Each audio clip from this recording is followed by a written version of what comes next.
কিছু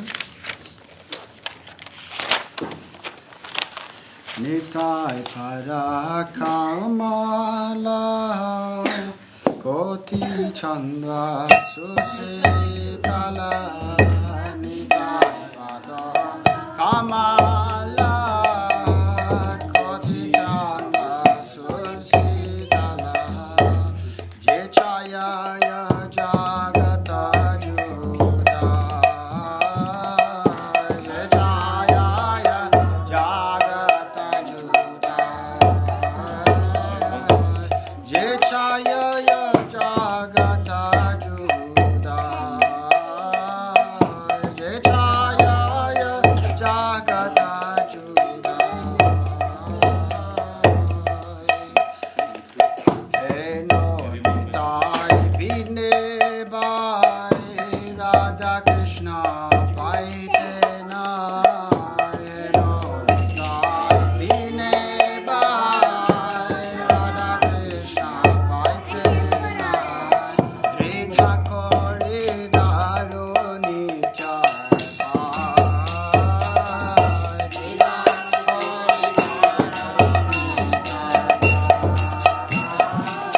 হৃদা করি দারুণী হৃদা করি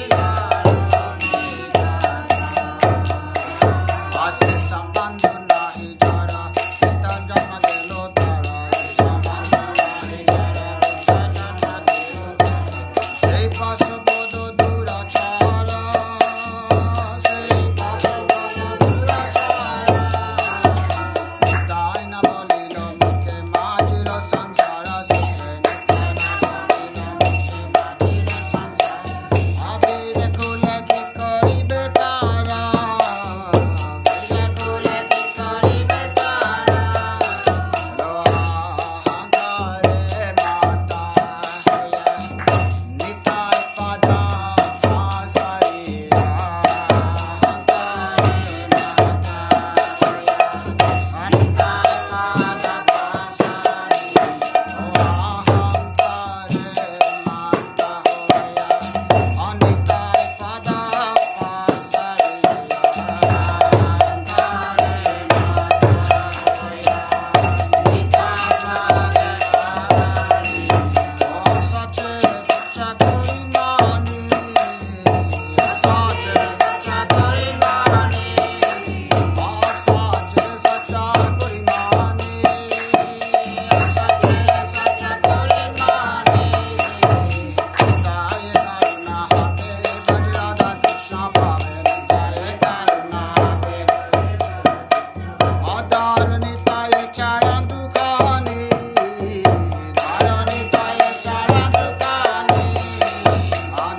Sachi?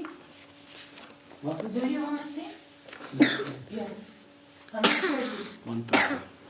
Pinoy no? Avatara Sara Gora Avatara. Oh, Avatara Sara Gora Avatara. Oh, Avatara Sara Gora Avatara.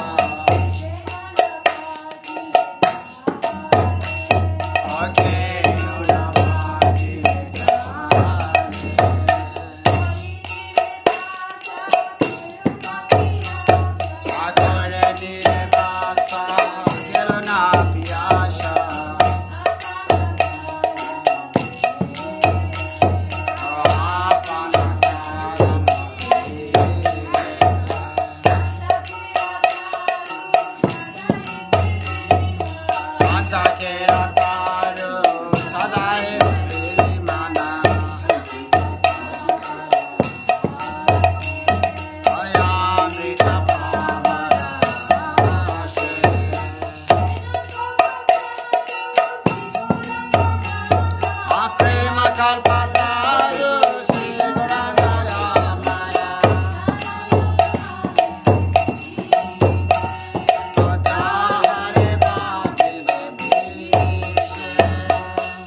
Hare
1:55. What time do you want to start the class?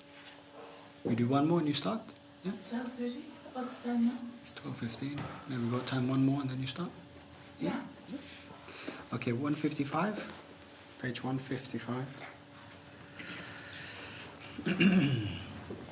Bhajahure mana Sri Nandanandana Bhaya Charanara Vrindare Bhajahure mana Sri Nandanandana Bhaya Charanara Vrindare O Bhajahure mana Sri Nandanandana Bhaya Charanara Vrindare Bhajahure Sri Nandanandana Bhaya Charanara Vrindare Dulabhama Navajanama Satsange Dulabhama Navajanama Satsange Taro Hoe Bhavo Sindhure Taro Hoe Bhavo Sindhure Abhaya Charanara Vrindare Bhajahure mana Sri Nandanandana Bhaya Charanara Sitaya tapo vatavrisana sedina jamini jagire Sitaya tapo vatavrisana sedina jamini jagire Sitaya tapo vatavrisana sedina jamini jagire Sitaya tapo vatavrisana sedina jamini jagire Vifala se vinu kripana durajana Vifala se vinu kripana durajana Vifala se vinu kripana durajana Vifala se vinu kripana durajana Chapala sutala bandhadire Chapala sutala bandhadire O Abhaya Charanara Vrindare Bhajahure mana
Omakyana Timurandasya Kinangina Salakaya Sakshu Militan Yena Tasma Sri Guruve Namaha Namo Mahavanyaya Krishna Prema Pradayate Krishnaya Krishna Chaitanya Namne Gauratvise Namaha Vanshakalpatarupyascha Kripasindubhya Evacha Patitanam Pavanebhyo Vaishnavebhyo Namo Namaha. Warm welcome to everybody.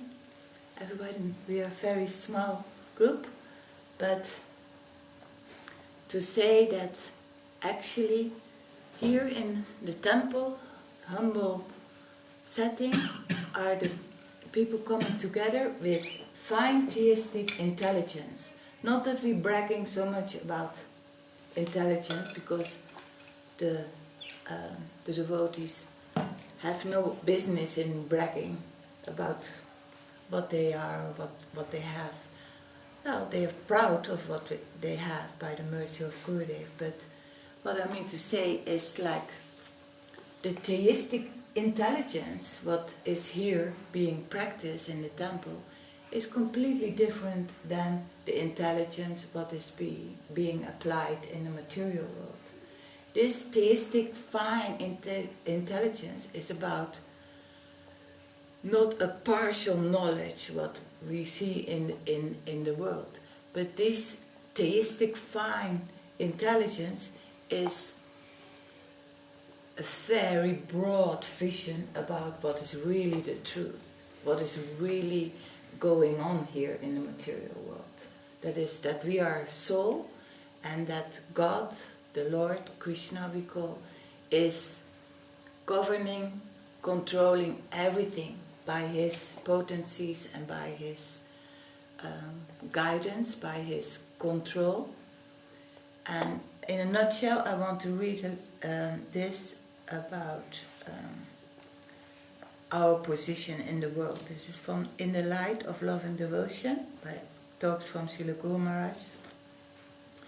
It is the inherent law of nature that everything under the influence of time, even if it may appear inert, like stone or wood, is actually constantly moving and changing, as have been shown by modern atomic physics. What appears to be a solid table today is in thousands or million years' time will be a pile of dust and then recycled into yet another form. So nothing is permanent in this material world. Everything is in a constant change. Everything is going, ultimately it will deteriorate, will not exist anymore. Also our body, like that.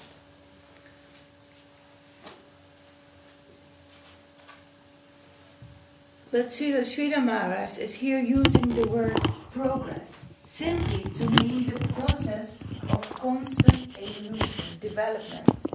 In the case of the individual person, though the natural tendency of the soul is always to progress in a positive direction, towards the light, towards God, the effects of the lower modes of material nature are such that, as Srila Maharaj elsewhere points out, because of the minute free will of the conditioned soul, sometimes progress can also be in a wrong direction. In Bhagavad Gita, chapter 14, Lord Krishna gives a vivid description of the nature and effects of this. So, as long as we cannot see that everything... we cannot see with enlightened spiritual vision, because everything is going, is disappearing, is under the influence of the nature, the modes. Here we see that we have to make a shift in our perception of things. And it's actually two things. Are we seeing our self and our environment and everything what happens in the world with our ego, with our perception of non-God. Like a friend of mine in Holland, she says she's an influencer with her group in Holland, and she said, yeah, ego, there's God and there's ego, and ego means actually erasing God out.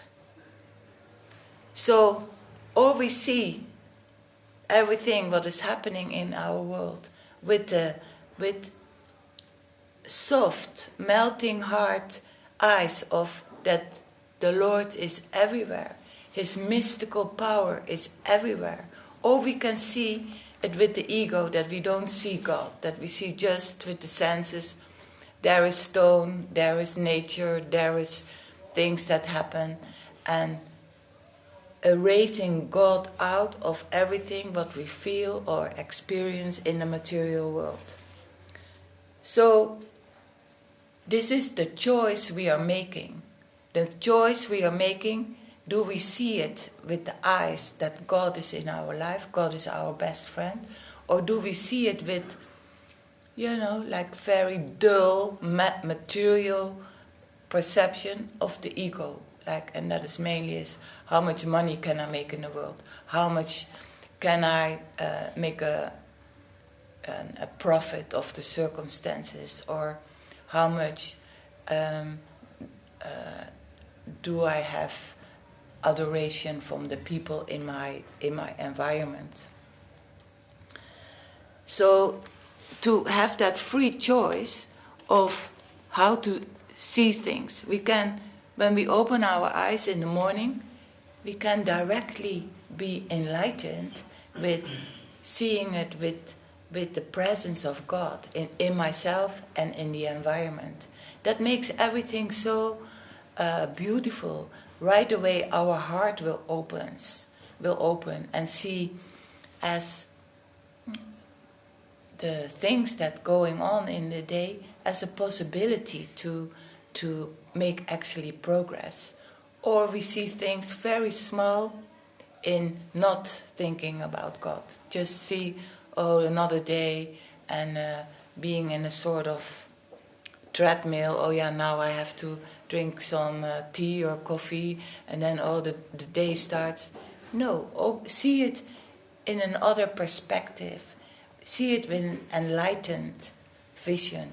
One is like feeling free of the heavy negativity in the mind, and the other is like seeing everything as through dark glass. We know dark glass looks always a little bit like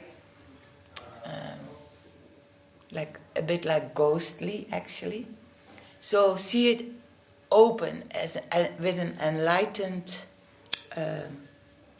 vision, but with God in our life. Now I have here Bhagavad Gita, and I wanted to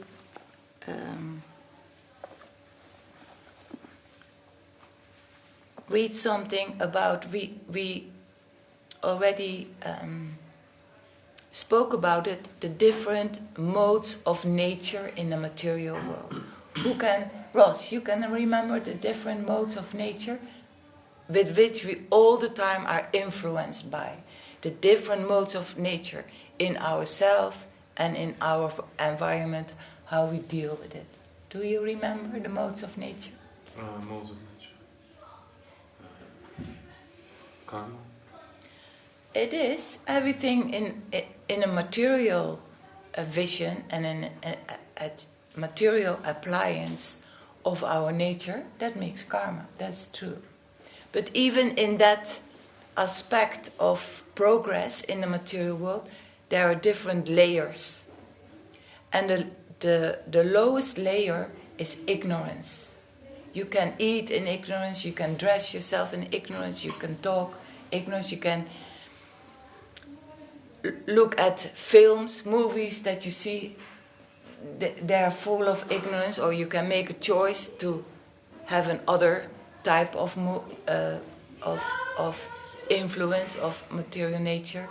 Even even faith, religion can be in the mode of nature. If that religion is, for example, tells like you have to kill if somebody is not having your religion, that's religion in the mode. They may believe in God, but if they kill in the name of God, that is a religion in the name of ignorance. So all these things, you can eat dirty and not healthy food, you can think negative things, you can dress very like not clean, you can see movies that are very scary, that are very offensive actually. So in that way we can make choices. This is the mode of ignorance. What comes next? A little bit higher than the mode of... The next mode is passion. The mode of passion is that we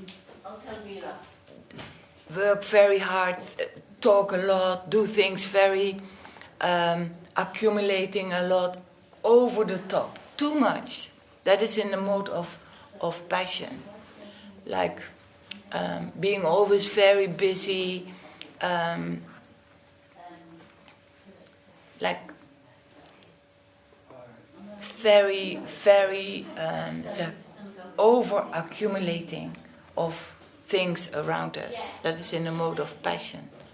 Then, one level higher is the mode of sattva, is the mode of Hare Krishna. Welcome. It's the mode of goodness. In the mode of goodness, we eat healthy, we think good, we are good amongst our friends, we are helpful, we choose things that are good for us, like we can choose also like thoughts which are helpful, thoughts that are uplifting. So these are the modes in nature where we have to deal with. Did I make myself clear? Yeah. I will explain a little bit more. That is in chapter 14, the three modes of nature. The Blessed Lord said, "Again I shall declare to you this supreme wisdom, the best of all knowledge, knowing which all the sages have attained to supreme perfection."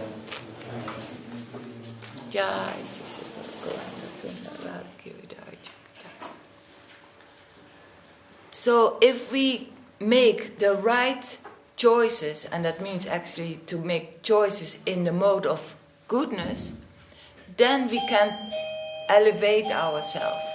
We can elevate ourselves to come to the mode of goodness. Mainly, we are a combination of modes. Of a little bit ignorance maybe, some passion, some sattva, but some goodness. But the main thing is to elevate the influence of the modes in our existence, and ultimately see that all these modes are controlled by the Lord, and we have to transcend it to come to our original position of being a soul as a particle of the Lord. By becoming fixed in this knowledge, one can attain to the transcendental nature, which is like my own nature. Thus established, one is not born at the time of creation, not disturbed at the time of dissolution. The total material substance called Brahman is the source of birth, and it is that Brahman that I impregnate, making possible the births of all living beings, O son of Bharata. It should be understood that all species of life, O son of Kunti, are made possible by birth in this material nature, and that I am the seed-giving father. Material nature consists of three modes, goodness, passion, and ignorance. When the living entity comes in contact with the nature, he becomes conditioned by these modes. O sinless one, the mode of goodness, being purer than the others, is illuminating, and it frees one from all sinful reactions. Those situated in that mode develop knowledge, but they become conditioned by the concept of happiness. So, even though you're in a high concept of goodness of the material modes of nature, then you can become proud of, see how good I am, see how clean my house is, see how regulated my family is. You can become proud of that, and that is the fall. That is like the, how do you say, the Misconception. The misconception of the mode of nature, right? The mode of passion is born of unlimited desires and longings, O son of Kunti, and because of this one is bound to material fruitive activities. O son of Bharata, the mode of ignorance causes the delusion of all living entities. The result of this mode is madness, indolence, and sleep, which bind the conditioned soul. The mode of goodness conditions one to happiness. Passion conditions him to the fruits of action, and ignorance to madness. Sometimes the mode of passion becomes prominent, defeating the mode of goodness. So that is, we have seen that in ourselves also. Maybe we can be in an kind of stable position, that we are regulated in our life. We do good, we think good, we don't think negative thoughts. But then something happens in our life, and then the mode of passion comes in. We start to overthink things. We start to become very frantic, not calm, and even the mode of ignorance can also defeat goodness and passion. In this way, there is always competition for supremacy. The manifestations of the mode of goodness can be experienced when all the gates of the body are illuminated by knowledge. So if we understand that it's not necessary to be so passionate about things, to accumulate too many things in life, it's not necessary. We are here to realize our relationship with God, to realize our spiritual identity. So to be too much engrossed in a material nature is of no good knowledge, actually. Here they're speaking about knowledge in the mode of goodness. O chief of the Bharatas, when there is an increase in the modes of passion, the symptoms of great attachment, uncontrollable desire, hankering, and intense endeavor develop. So that is the increase of passion. Great attachment happens then to things in the material world. Not necessary, and is a cause of suffering. O son of Guru, when there is an increase in the mode of ignorance, madness, illusion, inertia, and darkness are manifested. When one dies in the mode of goodness, he attains to the purer, higher planets. It means he can enjoy the heavenly planets. There is finer enjoyment, but still in the material plane. When one dies in the mode of passion, he takes birth amongst those engaged in fruitive activities. That's where we are. That is the material plane of where we are situated now. And when he dies in the mode of ignorance, he takes birth in the animal kingdom. By acting in the mode of goodness, one becomes purified.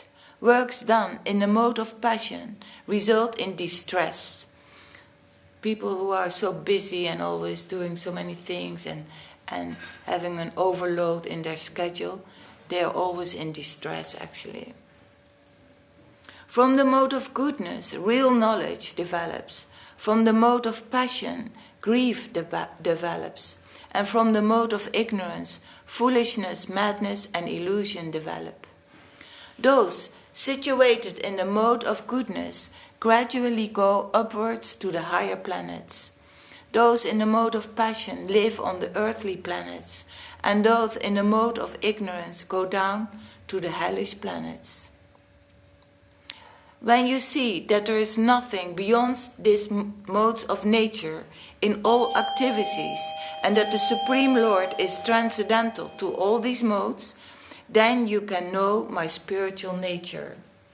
So if we are too engrossed in all these manifestations of the mode of material nature, then we cannot see the Lord actually. The Lord is more difficult to have an ambition or have an hankering to have the Lord in our life. Only when we see we are soul, we are spiritual, and we need the connection with the transcendental Lord, then we can become free from all the influences of the material nature.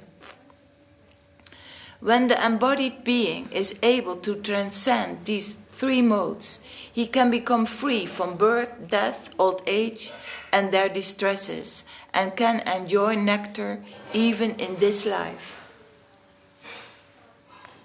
Arjuna inquired, "O my dear Lord, by what symptoms is one known who is transcendental to these modes? What is his behavior, and how does he transcend the modes of nature?" The Blessed Lord said, "He who does not hate illumination, detachment, and delusion when they are present, nor longs for them when they disappear, who is seated like one unconcerned, being situated beyond these material reactions of the modes of nature, who remains firm, knowing that the modes alone are active, who regards alike pleasure and pain, and looks on a cloth, a stone, and a piece of gold with an equal eye, who is wise and holds praise and blame to be the same, who is unchanged in honor and dishonor, who treats friends and foe alike, who has abandoned all fruitive undertakings. Such a man is said to have transcended the modes of nature." It means like if we can balance equipoise in happiness and unhappiness, if we can be the same in stressful situation and peaceful situation, if we can see a lump of dirt or a lump of gold as the same, not being, "Oh, this is gold, oh, I can make my..." That is so worthwhile, that is so important to have that. More important than that gold is that you endure all the unhappiness and happiness in your life. That you can, and that you know that is the laws of karma that are coming in my life, and I am equiposed. I'm in a balanced situation with that. Not very happy when there is happiness, not distressed when there is an unhappy situation, knowing this will go. They say when there is a hurricane, and in the core of the hurricane, if you can be like equiposed, balanced, then you have understood to transcend all these modes of nature, because your soul is connected with the Lord. If you are connected with the Lord, if you hanker to have the Lord in your life and see that there's nothing without the Lord in our lives, then it takes fear away. It takes fear away of all the things, karmic things, that has come in our life and will also in the future come to our life. If we have the Lord as our friend next to us in our life, then we don't have to fear. So that is the transcending the modes of nature. Is it clear? So, also our Siddha Maharaj says, die to live. The things which we are so attached to, or things that are so, in a material sense, so important, like we have accumulated so many, things or desires, calm our system. No desires. Calm the system, like being desireless, being free from all the desires in the material world. Arjuna inquired, "O my dear Lord, by what symptoms is one who is transcended to these modes of nature? What is his behavior, and how does he transcend the modes of nature?" The Blessed Lord said, "He who does not hate," we just read that.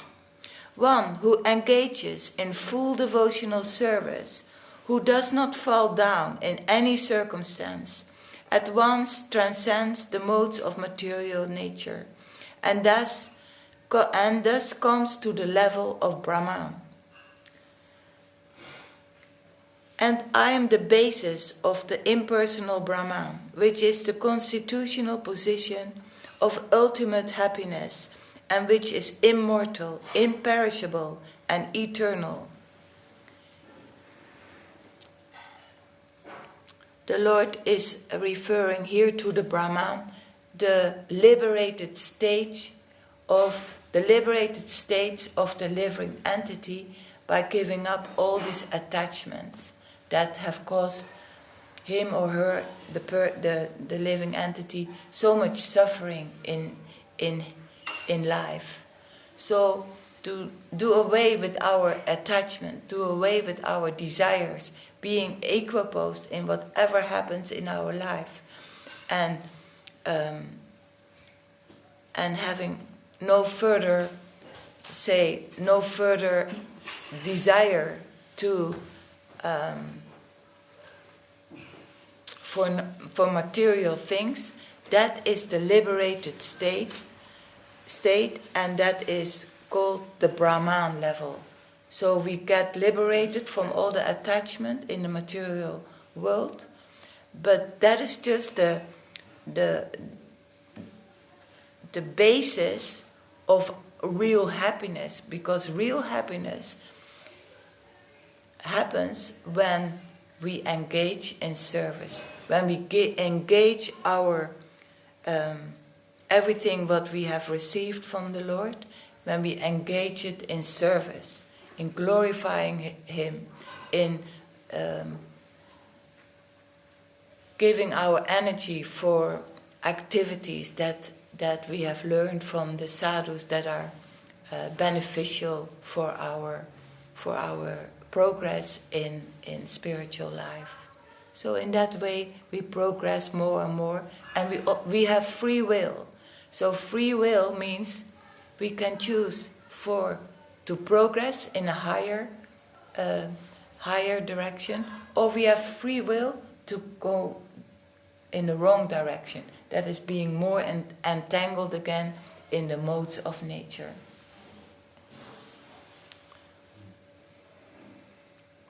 Any comments?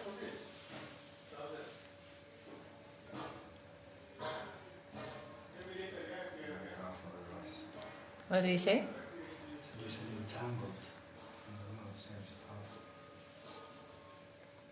the entanglement. From the modes, yeah. Entanglement, yeah. They have us under in their grip. And by practicing devotional service, by coming to the temple, by hearing about the Lord, then that grip gets loosened. Because we were all, for many lifetimes, we are entangled in the modes of nature, because our ego wanted to live without God. So that's why we are here, and by especially the modes of passion, like so many desires, so many things that we are doing in our life without thinking, only thinking about profit and our establishment of in the material nature, then we cannot think about the Lord. And to open our eyes in the morning, to think about the Lord, being grateful, that is very important. Because actually, we are now very clouded and entangled in the material world. But actually, everything what we see already in the material world is very mysterious. It has that spark of the Lord. By the influence of the Lord, everything happening. It's not by our doings.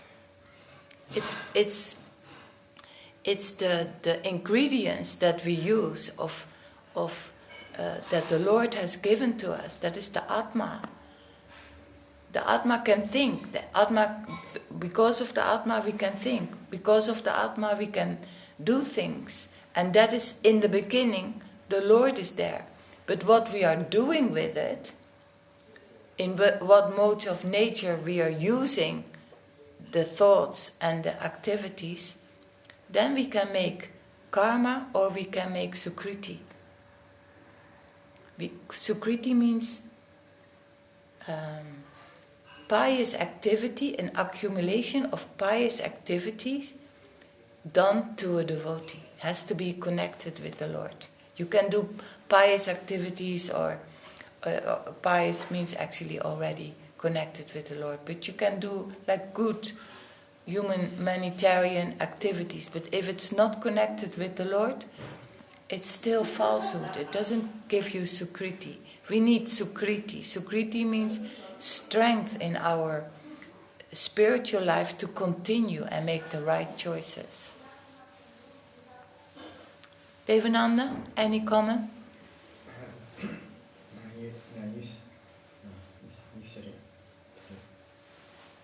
Ross, what you thinking? It's more of not a comment, but like sharing my experience. Last week, my company sent me for training in Scotland, and after the training facility located between Glasgow and Edinburgh. So one evening after work, I decided, okay, I'm gonna go to Glasgow. Yeah. And went to Glasgow and was wandering around the central town to see if I can find any nice architectural monuments or temples, different traditions. Yeah. And I come across there's like Anglican kind of church, and I was passing by and I said, is it okay to take a look inside? They said, yeah, we by the way, we're just having some kind of gathering today. It was some kind of gathering as of like group meeting in the evening, Thursday evening.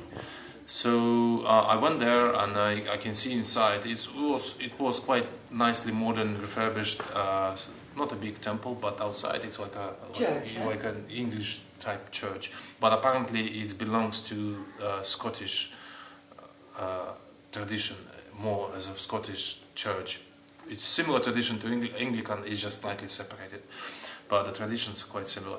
So we sit down and we gather in, and they do prasadam. Well, not prasadam, but as a meal. So the traditions getting quite similar, which is quite unusual because usually in a Christian temple I've never seen that people sit down and eat together and stuff like that.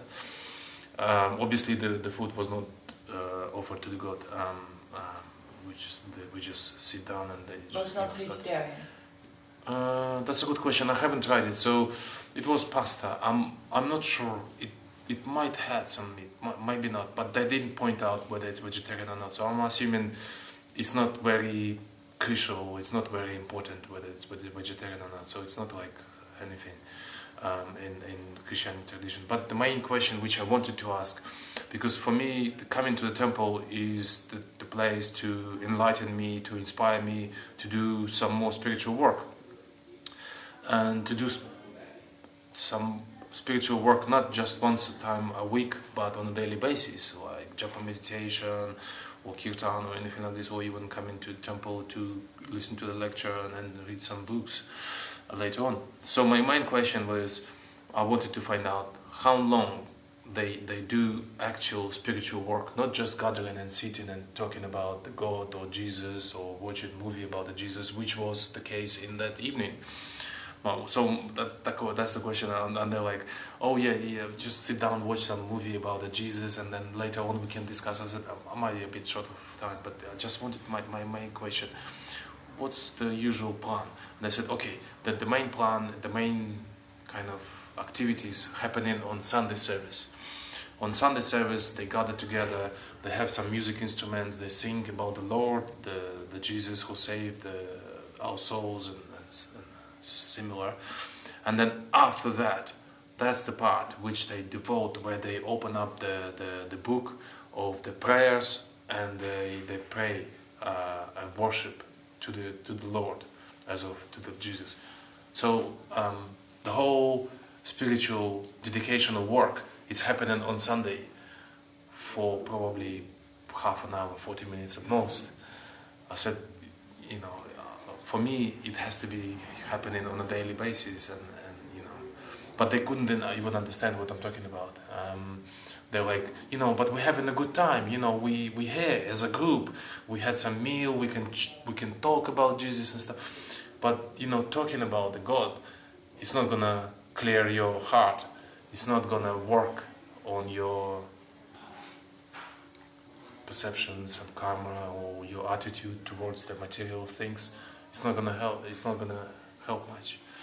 It can enlighten you. It can maybe inspire you, but then yeah. You mean like it has to be practical as well? Exactly, yeah.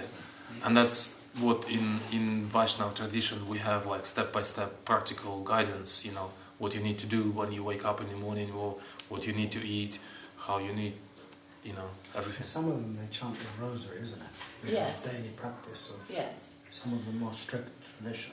Yeah. Christians. But with all religions, that's why our gurus are so bold. And actually Krishna is very bold. He says, just surrender, give up all religions. Just surrender to me.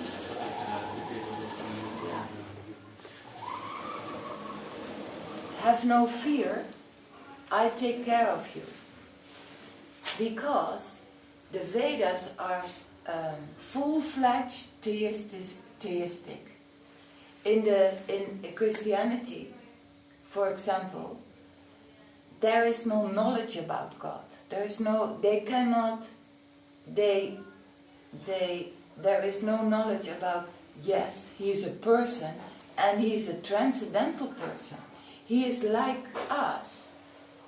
He is like in the form of us, like in a personal form, but he is not of flesh, blood and bone. He is a transcendental a person. Everything coming from the spiritual world, but here is a reflected, perverted reflection of that world. So also that the understanding of the Vedas or in Vaishnavism, that we have come here in the material world because we wanted to enjoy without God. We had a choice. We always have a free will, because without free will there cannot be love. God wants us back because we want Him in our life. We have developed love for Him in our heart and our soul. So, to first that is that point, and then also how can we, because we have seen it in our life, and we have also we just explained the modes of nature. We all have been in hellish situation. We all have been in a wonderful, happy situation. So these are the nature of, and when we now with the internet, we see everything in the world what is happening. So we see the different modes of nature manifested in persons and in the situation of the world. That is all. This world is a place, although the Lord created it, for that people, what we see in the internet, they all don't want to think about the Lord.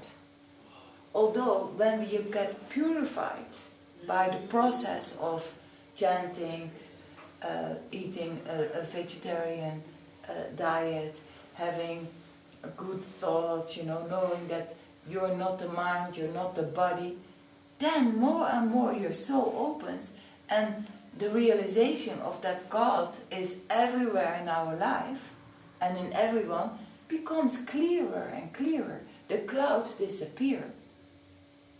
So, and the Lord has given all the information Himself, how we can come to Him, in the Bhagavad Gita, for example, and all the wonderful books that are coming through the writings of the sadhus and speaking of the sadhus. So this is the science of spiritual life. People like the word science, but this is the science, because nothing happens without the soul. And the soul is coming from God. That's actually so clear. But they don't want to think about the soul. They just want to see that they want to be the controller of everything, of their life.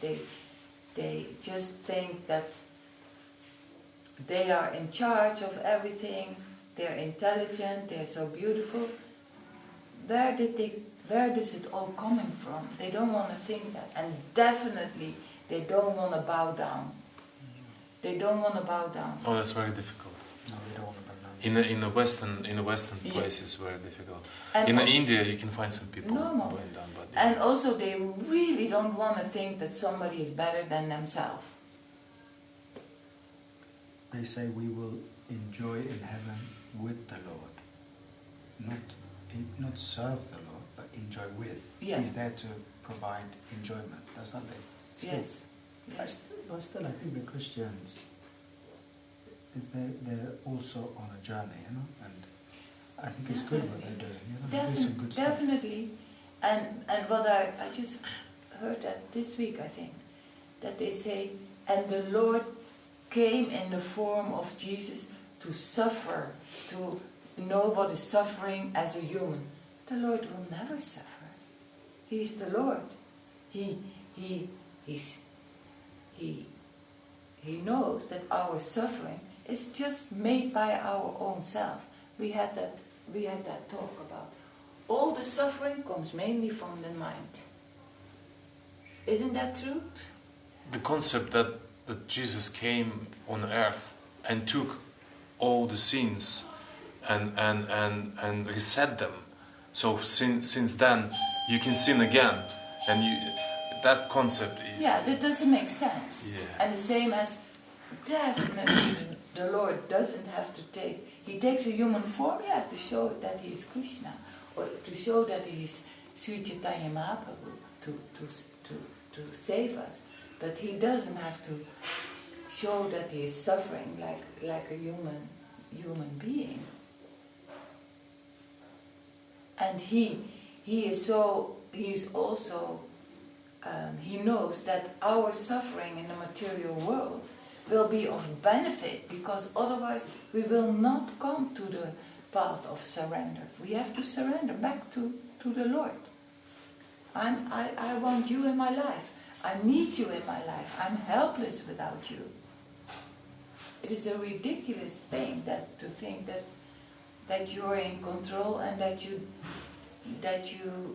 don't need help from the Lord. It's a wrong decision to think like that. So we are very blessed that to hear this. These are scientific truth. This is the truth about the absolute, the absolute tattva, the absolute truth. And his potency are everywhere, but he's very sweet. He's heart-melting sweet. And when we become humble and when we become grateful, in the morning already, we open our eyes, we become grateful for what is there. And then with the mind, in a good direction, in directing it in a mode of goodness and then transcending, then we can alleviate our suffering. But never without the Lord, our suffering will not be alleviated. Because it's a falsehood to know all these miraculous situations, our body, the environment we are living in, the nature. To think it is not the presence of the Lord is falsehood. The Lord is everywhere. So that is our track back to happiness, to acknowledge Him, to honor Him, to appreciate Him, to ask Him to come in our life.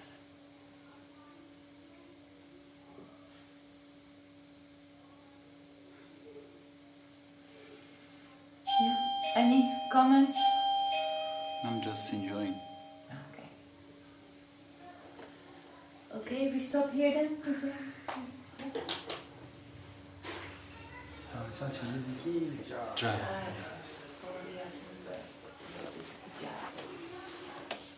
Artie now.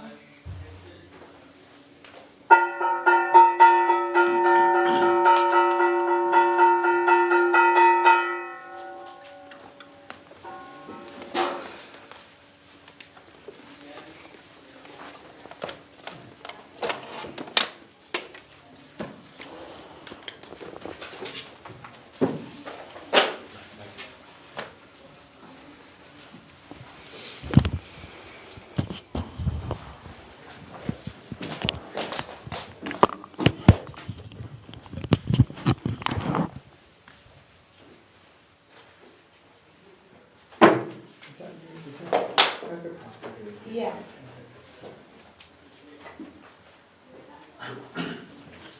I didn't read from. you can reach me.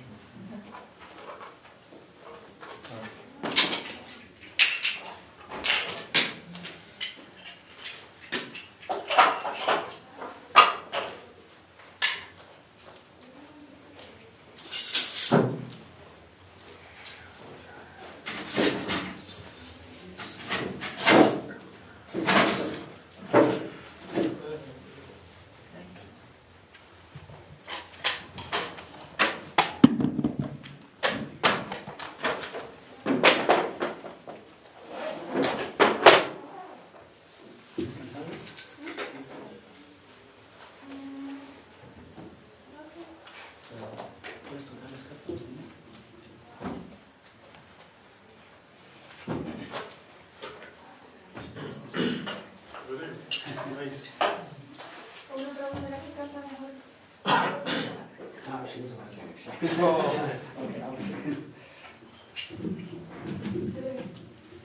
have to send it for me. You'll be happy. This was the first option. Right.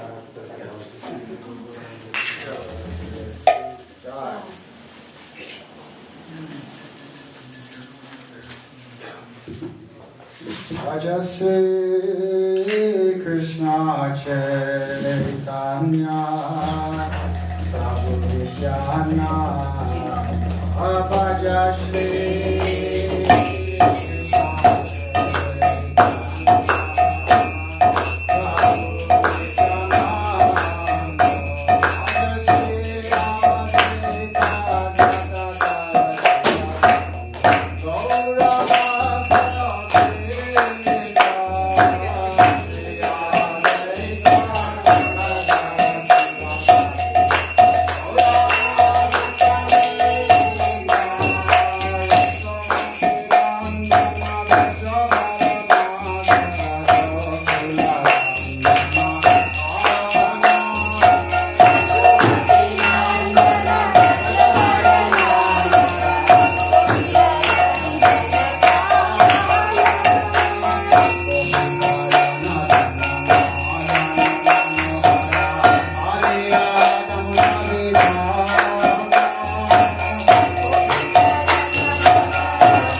Thank you, Prabhu, for allowing me to say that.